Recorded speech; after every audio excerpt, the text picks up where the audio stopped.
Eng for you. Key only when it served purpose, not ego. When you stop asking to be understood, you stop shrinking yourself for comfort. You stop adjusting your intensity to match other people's limits. You stop editing your ambition to avoid making others uncomfortable. I realize that the people meant to walk with you don't require constant explanation. They recognize consistency. They recognize discipline. They recognize presence. Those who don't were never meant to understand the process anyway. I learned to trust my internal compass more than external feedback. Applause became irrelevant. Criticism became background noise. What mattered was whether my actions aligned with my standards. I accepted that being misunderstood is often the cost of growth. When you change, when you evolve, when you move beyond old versions of yourself, not everyone updates their perception. And that's fine. I stopped trying to carry people who refuse to walk. I stopped dragging clarity into rooms that preferred confusion. I focused on execution, on improvement, on quiet consistency.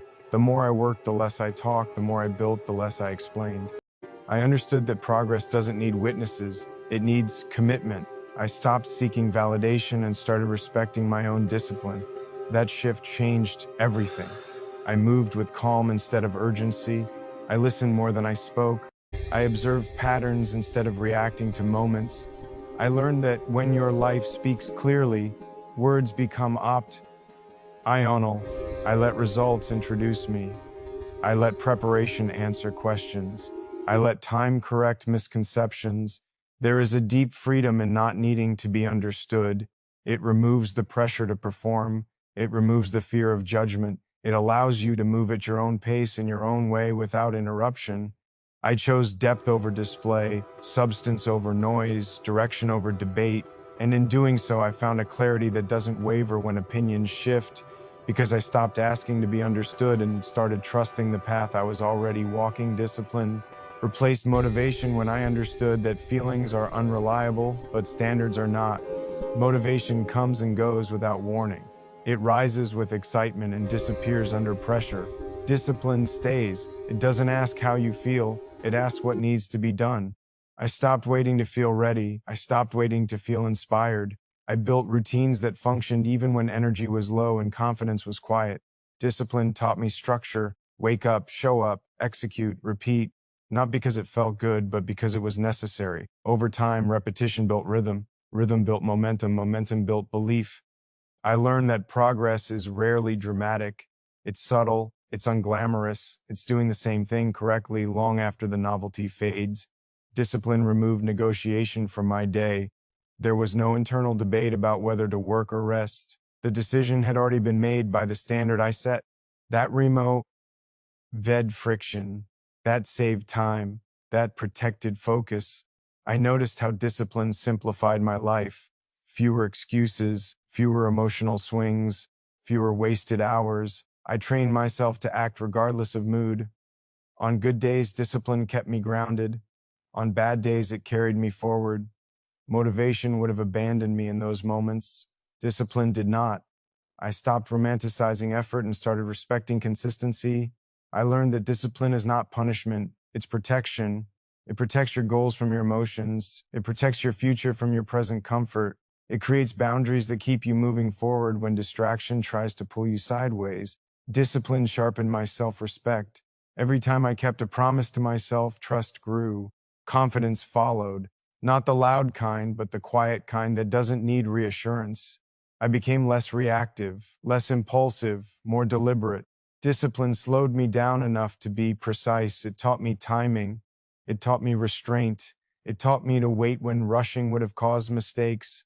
I learned that discipline is choosing long-term alignment over short-term relief. It's doing the work even when no one is watching, especially when no one is watching. Over time, discipline reshaped my identity. I stopped seeing myself as someone who tries and started seeing myself as someone who completes. That shift changed how I approached obstacles. They no longer felt personal. They felt procedural, something to work through, something to escape. Discipline turned effort into habit and habit into character. It made my actions predictable to myself. That predictability created stability. Stability created strength. I no longer relied on excitement to begin or fear to continue. I relied on structure, on standards, on systems that carried me forward day after day.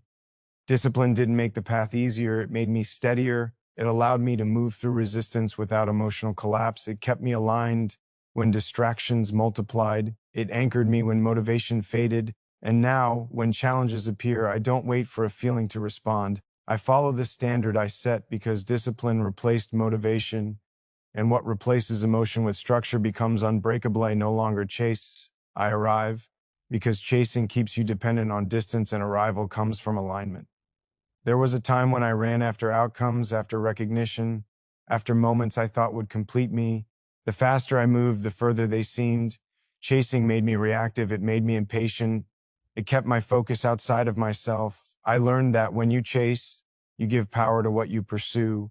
You move on its terms. You rush your timing. You ignore your footing. Arrival is different. Arrival is quiet. It's controlled.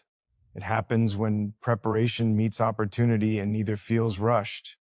I shifted my attention from speed to positioning, from urgency to accuracy. I focused on becoming ready rather than becoming visible. I stopped forcing doors and started building keys. I learned to stand where effort compounds instead of scatters. When you arrive, you're not surprised by success because you've already met its requirements. I learned to let consistency do the traveling for me.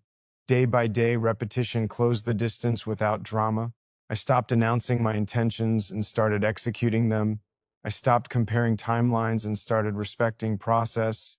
Arrival requires patience, not passivity. It requires awareness, not waiting. I learned to read moments instead of pushing them, to sense when to move and when to hold. Chasing is loud. Arrival is certain. I noticed how calm replaced anxiety once I stopped running. My steps became measured. My decisions became cleaner. I no longer needed to prove urgency to feel alive. I trusted the work I had done. I trusted the hours no one saw. I trusted the discipline that shaped me. When opportunities appeared, I didn't rush toward them. I met them where I stood, prepared, grounded, capable. Arrival doesn't mean the journey ends. It means you stop doubting your place in it. You move with ownership instead of hunger. You don't grab. You claim. You don't plead. You decide. I learned that what's meant for you doesn't require pursuit. It requires readiness. I positioned myself through effort, through restraint, through patience. And when the moment came, there was no need to chase it down. It recognized me. I was already there. I am not chasing the moment. I am becoming the moment, because true impact is not found in timing alone, but in transformation. There was a time when I waited for the right opportunity, believing that one perfect moment would change everything. I learned that moments don't arrive fully formed. They are shaped by preparation, by consistency, by the quiet work done long before anyone is watching. I stopped positioning myself on the sidelines, hoping to be called forward. I stepped into the work that creates presence. Becoming the moment required responsibility. It meant showing up without invitation. It meant refining my craft when recognition was absent. It meant choosing growth over comfort repeatedly. I learned that when you become the moment, you don't need urgency. You bring readiness with you. The moment adapts to you because you've already adapted to its demands. I didn't rush toward visibility. I built substance. I didn't force attention. I earned relevance. Transformation changed how I moved through pressure. I stopped reacting to circumstances and started influencing outcomes. I became consistent enough that my presence carried weight, not because of volume, but because of reliability. Becoming the moment meant internal alignment. My actions matched my intentions. My standards matched my goals. My discipline matched my ambition. There was no gap between who I said I was becoming and how I behaved daily. It wasn't obvious when outcomes refused to reveal themselves, when every option carried risk and hesitation tried to slow my steps. I learned that waiting for clarity can quietly become an excuse to stay still.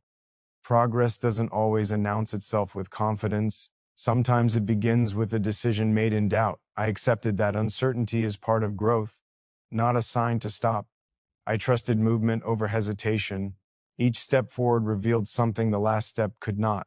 I learned by doing, not by predicting. The path shaped itself as I walked it. I stopped demanding guarantees from life and started offering commitment instead. Unclear paths test resolve. They ask whether you believe in your preparation enough to move without reassurance. I did. I relied on discipline when vision was limited. I relied on consistency when motivation faded. I relied on awareness when confidence wavered. Moving forward without full clarity sharpened my instincts. It forced me to stay present, to read situations instead of assumptions, to adjust without panic. I learned that control doesn't come from knowing everything, it comes from being able to respond to anything. I didn't rush blindly. I moved deliberately, slow enough to observe, steady enough to continue. I accepted mistakes as feedback, not failure. Each correction refined my direction. Each obstacle clarified my priorities. I stopped fearing wrong turns because every turn taught me something useful. The unknown stopped feeling threatening and started feeling neutral. Just another condition to work within. I realized that confidence grows from action, not from waiting. The more I moved, the steadier I became. Doubt lost its grip because momentum replaced hesitation. I learned to carry responsibility for my choices without resentment. If the path narrowed, I adapted. If it opened, I advanced. I didn't need perfect visibility to maintain progress. I needed trust in my ability to handle what appeared next. That trust was built through repetition, through discipline, through surviving moments that once felt overwhelming.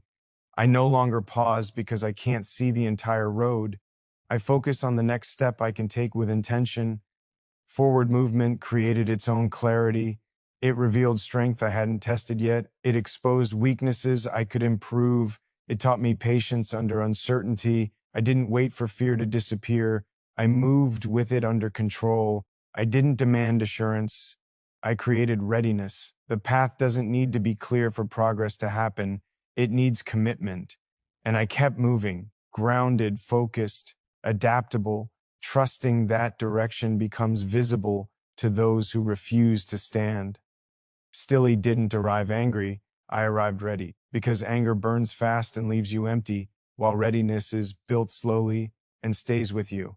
There was a time when frustration tried to lead me, when disappointment wanted to decide my next move, when emotions pushed me toward reaction instead of direction. I learned that anger makes you loud but unstable. It clouds timing. It rushes decisions. It turns focus outward instead of inward. Readiness does the opposite. It steadies you. It sharpens awareness. It keeps you present instead of reactive. I chose preparation over emotion. I chose calm over chaos. I didn't need fire in my chest. I needed clarity in my mind. Readiness came from repetition, from discipline, from facing uncomfortable truths without blaming anyone else. I trained when no one demanded it. I learned when no one noticed it. I improved when there was no guarantee of reward. That kind of preparation doesn't announce itself. It settles into your posture. It changes how you stand, how you speak, how you move through pressure. I didn't arrive fueled by resentment. I arrived grounded in understanding. I understood my strengths because I tested them. I understood my limits because I challenged them. I understood my timing because I waited when rushing would have ruined progress. Readiness taught me patience without passivity. It taught me confidence without arrogance. I didn't need to prove intensity. I needed to demonstrate control. When the moment approached, I didn't feel the urge to rush forward. I felt steady, present, capable. That's how I knew I was ready. Not because my heart was racing, but because my mind was quiet.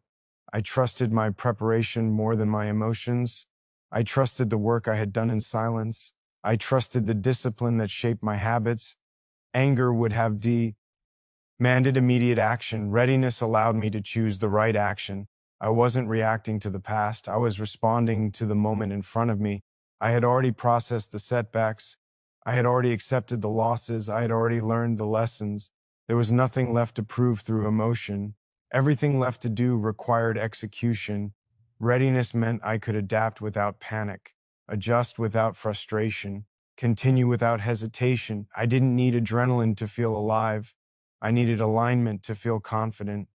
I knew my role. I knew my direction. I knew my capacity. That knowledge replaced urgency with precision. When challenges appeared, I didn't tighten up. I stayed loose. When pressure increased, I didn't rush. I focused. Readiness doesn't eliminate fear, it manages it. It keeps fear from driving the decision. I arrived calm because calm is a sign of preparation. I arrived focused because focus is earned. I arrived ready because readiness is what remains after anger fades, after excuses fall away, after preparation is complete, and all that's left is execution. I am coming for what I earned, not what I was given, because nothing that lasts is handed over without cost. I learned early that gifts can be taken back, but effort cannot be erased. What I earned came from hours that demanded sacrifice, from choices that required restraint, from moments where quitting felt reasonable and continuing felt heavy. No one saw the repetitions, no one counted the failures, and one measured the discipline it took to show up when outcomes were uncertain. I'm not chasing luck. I'm not waiting for permission. I'm moving toward what reflects the work I've already done. What I earned carries weight because it was paid for in focus and patience and consistency. It wasn't rushed. It wasn't borrowed. It wasn't influenced by opinion. I built it piece by piece, often without reassurance that it would amount to anything. I learned that entitlement weakens effort, but earning sharpens it. When you earn something, you respect it, you protect it, you don't waste it.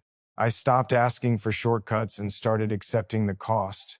The cost was time, the cost was comfort, the cost was silence, and I paid it willingly. I watched opportunities pass because I wasn't ready yet, and instead of blaming timing, I improved my preparation. I learned to delay reward without losing direction. I learned to trust that effort compounds even when results are delayed. What I earned is aligned with who I became in the process. It fits me. It doesn't feel foreign or overwhelming. It feels familiar because I've been living its requirements for a long time. I don't need to prove ownership through noise. My presence is enough. I know what it took to get here. I know what I gave up. I know what I endured. That knowledge keeps me grounded. It keeps me disciplined. I don't compare my path to others because I didn't walk theirs.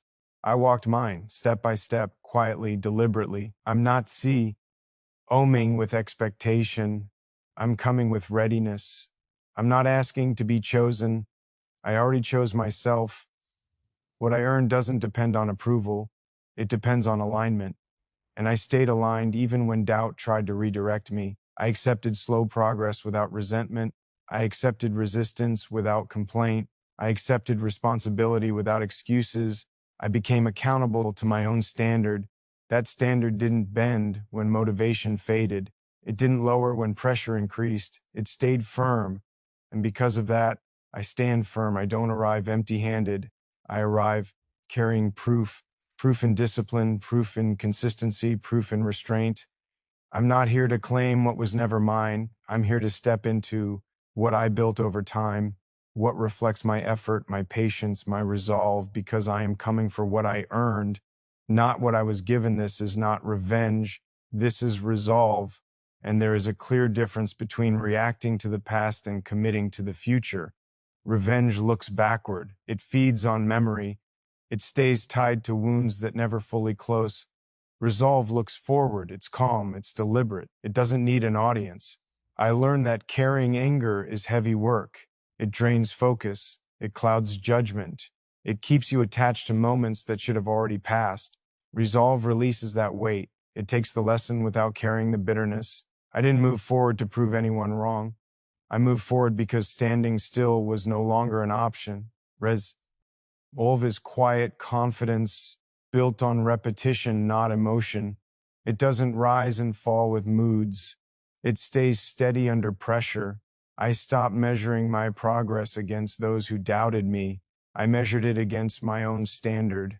That change removed distraction. It sharpened intent. Revenge would have kept me reacting to old voices. Resolve made me listen to my own. I focused on direction instead of damage, on growth instead of comparison. Resolve allowed me to forgive without forgetting, to remember without reliving. It gave me space to choose discipline over impulse, patience over provocation.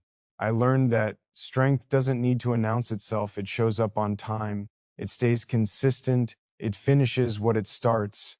Resolve doesn't rush. It doesn't threaten. It commits day after day, choice after choice. I built my future with intention, not resentment. I let go of the need to be seen as justified. I focused on being aligned. Resolve is not loud. It doesn't demand recognition. It simply continues. When setbacks appeared, I adjusted without drama. When pressure increased, I steadied my pace. I understood that revenge seeks satisfaction. Resolve seeks completion. Satisfaction fades. Completion lasts. I didn't come this far fueled by anger. I came fueled by clarity, by the understanding that my path is mine to walk, regardless of who watches or who doubts. Resolve kept me focused when emotions tried to distract me. It reminded me why I started when progress slowed. It anchored me when outcomes were uncertain. I no longer needed conflict to feel driven. I needed purpose. This is not about settling scores. It's about honoring commitment, commitment to growth, commitment to discipline, commitment to becoming who I decided to be. And that commitment doesn't waver when emotions shift. It doesn't weaken under pressure. It doesn't fade with time. It remains steady, grounded, intentional, moving forward without noise, without hesitation, without looking back, because this is not revenge, this is resolve.